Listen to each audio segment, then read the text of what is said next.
Jangan lihat krempengnya ini. Kami sudah nyiapkan apa Pak? Fulus berapa? Triliun, bukan miliar, triliun untuk Habib Rizik Syihab. Apa respon Habib Rizik Syihab? Ditolak Pak. Beliau menyampaikan di depan dua pejabat tinggi negara ini, Kepala BIN sama Kapolri waktu itu, Jenderal Tito. Habib Rizik Syihab ditarget untuk dibunuh. Jadi upaya pembunuhan terhadap Habib Rizik Syihab itu sudah ke-11 Pak. Sebelum beliau hijrah ke Mekah. Beliau saat selesai sholat subuh berjamaah, beliau langsung menuju ke perpustakaan pribadi. Beliau mau mengkaji kitab ba'da sholat subuh. Dan tahunya ditembak pakai sniper dari kejauhan. Upaya pembunuhan yang ke-12 saat beliau berada di pondok pesantrennya Megamendung, Bogor. Pakai apa Pak? Pesawat drone Pak. Upaya pembunuhan yang ke-13 saat beliau mau memberikan kuliah subuh di sebuah masjid. 30 anggota Propam, anggotanya Sambo. Langsung akhirnya Pak, apa yang terjadi? Bisa terbongkar oleh hacker-hacker itu.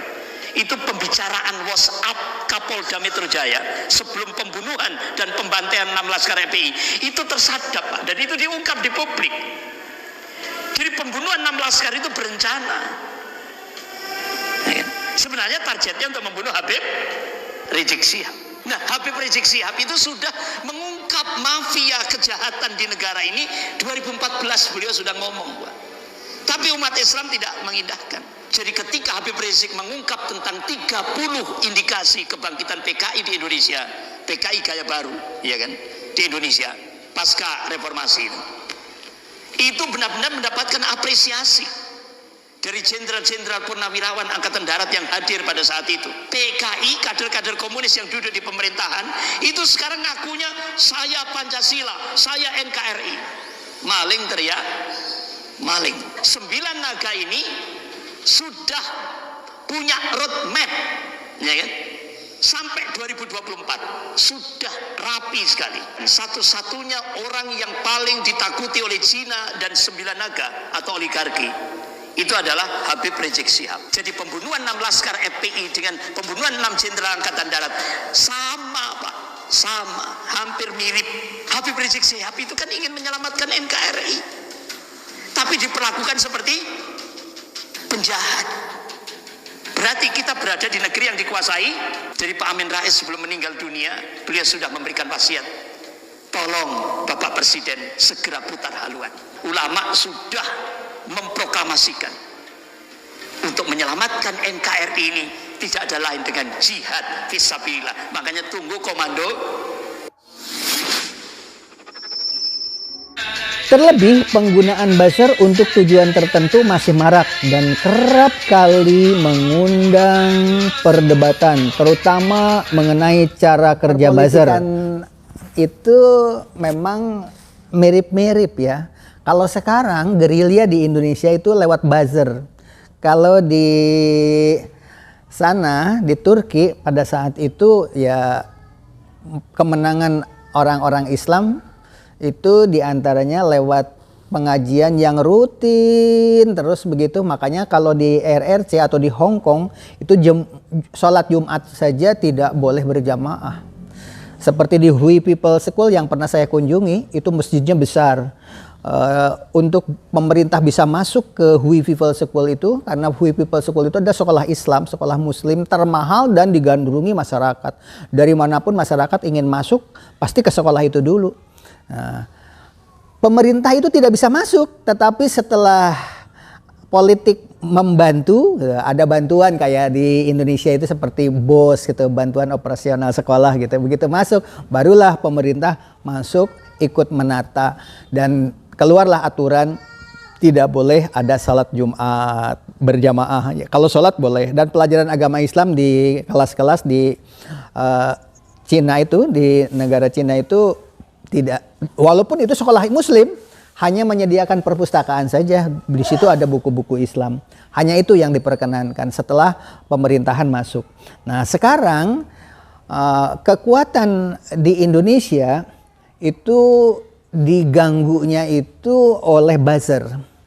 Terlebih penggunaan buzzer untuk tujuan tertentu masih marak dan kerap kali mengundang perdebatan, terutama mengenai cara kerja buzzer, termasuk cara kerja buzzer di medsos. Ya, kita tonton aja videonya sebagai contoh ya.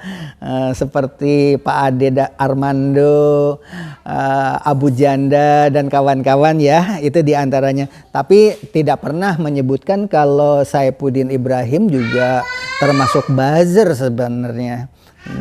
Tapi bukan untuk negara, justru malah dia untuk menghancurkan negara. Hadirin sekalian, menurut MH Ainun Najib, Indonesia itu sebenarnya perpolitikannya bisa mengalahkan Rusia, Amerika, Jepang dan sebagainya. Namun hanya tinggal menunggu waktu katanya. Mari kita tonton ya video. Wahai Amerika, wahai Rusia, wahai semua negara-negara yang merasa kuat dan adik kuasa, jangan pikir kalian benar-benar berkuasa, karena kami adalah bangsa dengan peradaban yang punya skala waktu 18 generasi. Sehingga ilmu kita, manajemen kita akan jauh melebihi kalian semua. Cuman masalahnya sekarang belum tepat presidennya gitu. Tahun 2022 ke belakang, hubungannya dengan perkembangan Islam yang naik turun, di mana di Eropa saat ini perkembangan Islam begitu pesatnya, sementara di Indonesia itu banyak sekali gelombang turun naik. Apalagi kemarin hari Natal ada berita kecil tapi yang tampak seperti besar, kalau di Papua itu untuk menjalankan salat di masjid atau pendirian masjid agak susah sekali karena Papua kita ketahui seperti itu, walaupun sesungguhnya menurut klaim dari orang Papua sendiri bahwa sejarah Islam di Papua itu justru yang pertama. Kita tonton. Maaf ya, saya bukan Islam baru kemarin. Islamnya saya semenjak dari kakek buyut saya. Semenjak Kesultanan Tidore mulai menjelajahi Papua Barat, Irian Barat ya, dulu dikenalnya ya. Sementara itu di Pulau Jawa begitu tolerannya, terutama di suku Sunda. Tapi ternyata hal berita kecil saja sekarang dahsyatnya luar biasa, booming sekali. Padahal itu hanya di satu lokasi yang memang penduduknya mayoritas Muslim. Tapi beritanya di 25 Desember tahun 2022 ini. Demikian, wassalamualaikum warahmatullahi wabarakatuh.